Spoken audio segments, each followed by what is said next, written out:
Yeah, so it's great to be here with all of you. I think we do this every 2, 3 years. I remember 3 years back meeting and launching UPI like this, and then it took off. And this, I think, is an equally seminal moment in India's financial architecture.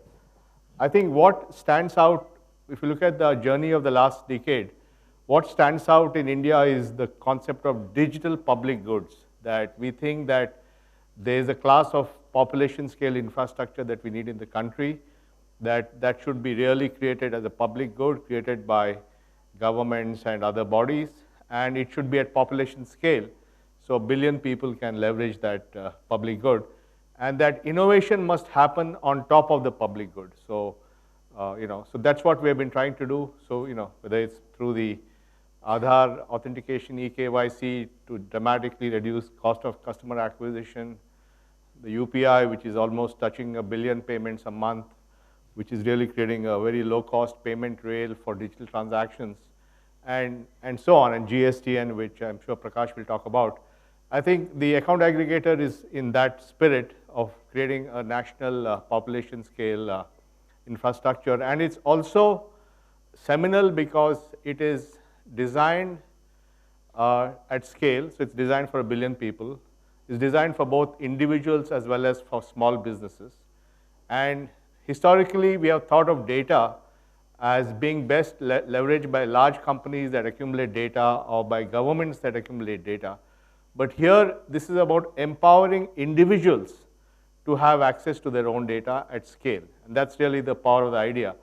And we think this is the first implementation of this anywhere in the world. I mean, people have talked about doing this in other countries, but nobody's actually done it. And nobody's actually done it at the scale that India will do it. So I think this is, again, one more path-breaking achievement from India, thanks to all of us working as a team.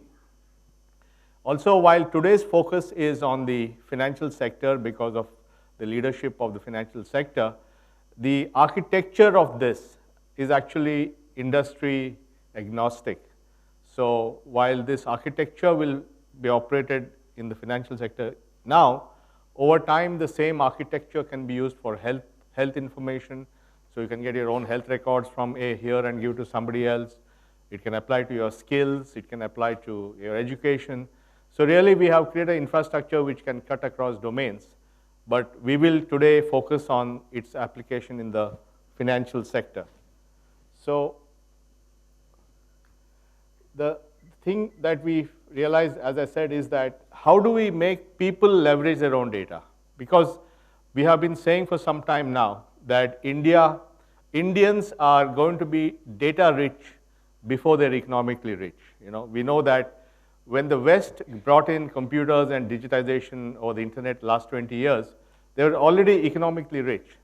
And because they were economically rich, data became a way to sell to them. So you could sell ads to them, and that's how we saw these big revenues from advertising and so on. But Indians are going to be data rich before they are economically well off. In other words, somebody in India, in Bihar, is using a smartphone.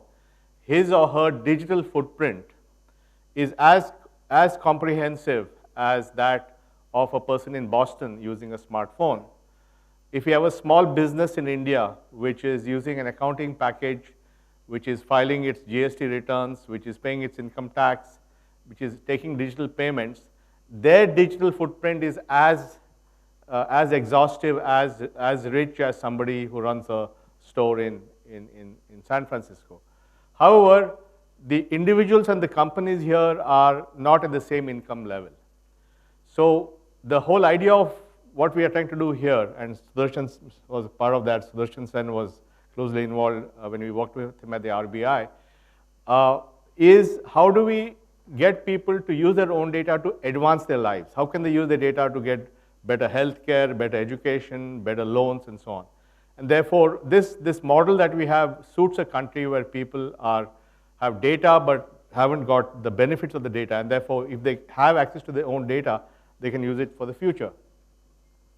So in the account aggregator design, and maybe I'll walk around, yeah, if that's okay with you. So this is the broad sort of architecture of this. At one end, we have sources of data, which in the parlance of this is called as financial information providers. In other words, they have data on businesses or individuals, could be banks, mutual funds, insurance providers, and tax and the GST platform. And these are very important because they have data which is digitally there, which is either about individuals or businesses. And on the other side, we have what we're calling as financial information users. And they could be lenders, they could be finance management tools, wealth management tools, robo-advisors. This is up to the innovation of people to think about different ways to do that. But we think over time, more and more solutions will come. And we have individuals or small businesses who want to take the data, unlock it from these sources, and give it under very structured conditions with their own consent to these users. That's the whole idea. Now, what's important is that this brings together multiple concepts. The first concept is, how do we create an electronic consent? How do we have a strong way of saying this person is the person and this person is requesting for his or own data? And for that, there is a whole thing called electronic consent artifact.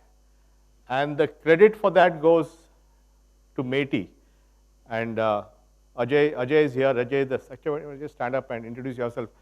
Ajay is the secretary of the Ministry of IT, and they have been at the forefront of many of these things, as you know, many of the technology. But electronic consent artifact was launched by METI about, I think, three and a half years back, and that allows individuals and businesses to ask for the data in an authenticated manner so that you know that it's, so this is a very important piece of that.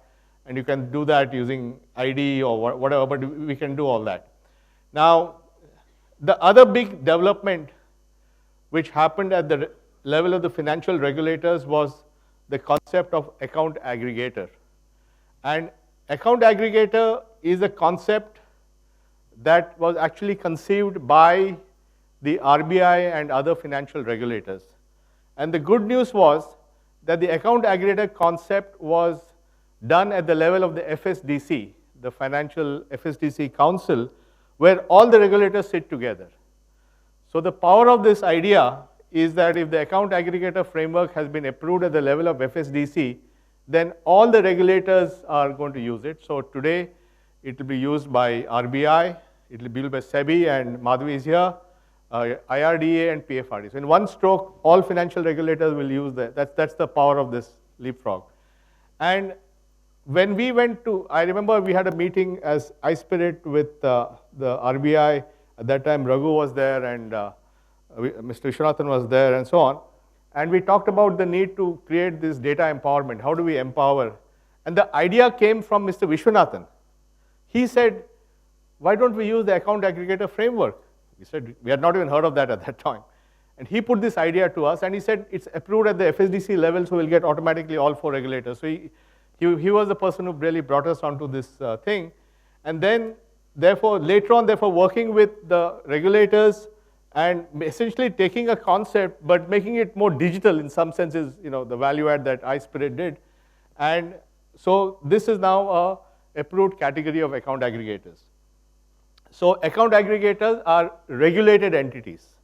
So they are it's a form of a NBFC, and therefore they get regulated and they get approval to operate from RBI. RBI is the operating regulator for this concept. So when they do it, it applies to all the 4 regulators. And already, I think 7 firms, I think many of them are here, have already got in principle approval for being account aggregators. Already the ship has left. Now the way it works is that I, as a consumer, I could be an individual or a small business,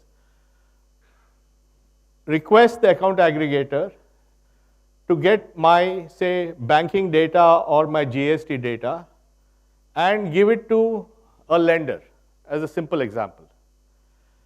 The good news is this is all done through APIs. So there is no screen scraping and give me your password, all that, none of that stuff. It's all based on APIs.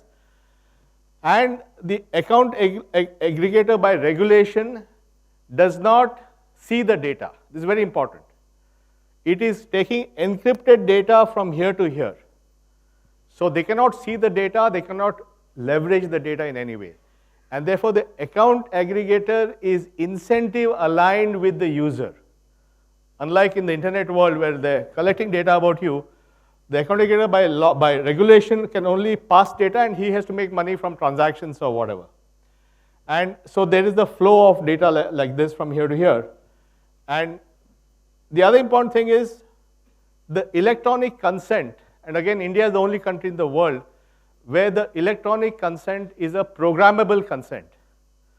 You can say, I will give you this data, but you can use it only once. Or you can say, this data expires in 1 week. So you can actually, on your consent, you can put stipulations which apply to the user of this. So it's very sophisticated in not only the fact that we have a consent architecture, we have a way of defining the consent in a programmable way. And this is designed for 1 billion people. So 1 billion people can use this infrastructure. It can be used by all the 11 million businesses who are there in GST and so on. So this is real-time consented sharing of financial information. And later on, you'll hear from my friend Prakash Kumar, the CEO of GSTN, on how GSTN hopes to participate in this. And I think many of all our banks are here, and I think Mr. Rajesh Kumar and others will speak about it. So everybody will join, and a bank will both be a user as well as a provider. So if a bank wants to give a loan, it's a user. If on the other hand, a consumer wants to get some data from a bank, he's a provider. And ultimately, more and more financial information providers will plug into this using standard APIs. So now you may get the GST data, which is indirect tax. You may get tomorrow, you may get the income tax data, which is direct tax. Day after tomorrow, you may get the MCA data. So over time, you will plug in more and more of these providers. So richer and richer data possibilities emerge, which I can then share with whatever user I have. Similarly, it could be other. For example, there's a whole business of first-time mobile users getting credit based on their mobile usage pattern or their recharge pattern. So the TRAI will then have the telecom guys giving data into this. So this is really going to become it's extendable on this side with newer and newer providers. It's extendable on this side with newer and newer users, and you will have multiple account aggregators competing in the market under a regulated umbrella of the FSDC. So it's really a very, very elegant solution. But the solution has come about because of government, regulators, technology, public interest technology people, banks, data providers, all working together to create this thing. So it took us several years to put all this together, but today we have it, and I think there's a demo planned later on. As I said, the account aggregator cannot read your data, cannot resell your data. So the account aggregator is fully aligned incentives with the user, be it an individual or be it a business. And an example of this, you have a small business. So Mohan wants to get a loan. He can demand his GST returns from the GSTN, his bank account data from his bank, his home loan repayment record from his HFC, and he can share that with the lender or a set of lenders, and the lenders will then use that data and make a judgment of whether he is eligible for a loan, and maybe even give him the loan decision in real time. And this can be done at scale. And the good news is that as India's AI and deep learning and all these techniques improve, they will use AI and machine learning and deep learning to judge whether he is a good credit risk.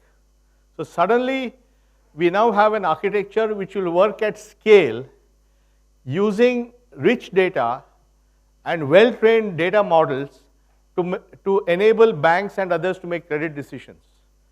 And this is going to go to people who so far may not have been in the credit cycle because of knowledge asymmetry.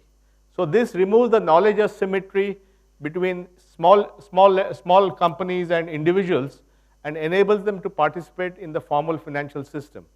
So the next cycle of growth can actually be driven by rapid adoption of this. And because it is very richly data-based, it is actually, and you'll have machine learning and all that, you'll actually have much better underwriting and risk management here than we have had in the past. So it'll actually allow you to scale without all the risks of doing that. And the other important thing is that this lending is not based on assets. Historically, lending is based on assets. You submit your balance sheet and your collateral. This lending is based on flow, on invoices, on payments, on receipts. So flow-based lending, which means companies and individuals who are not yet in the formal economy can use their income to get a loan.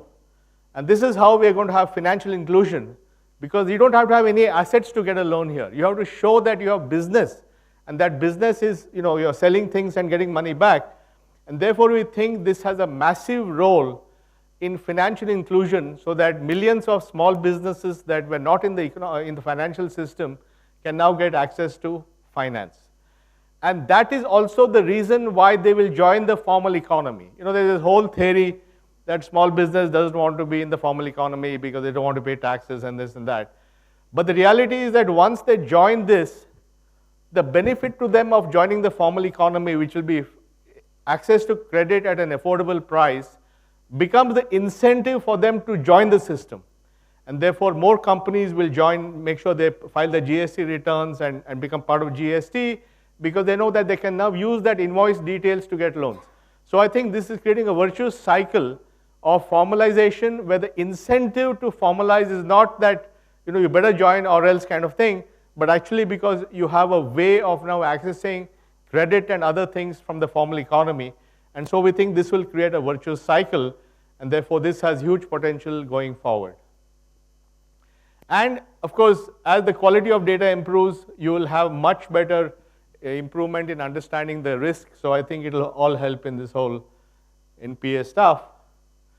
And most of the world's conversations today are defensive.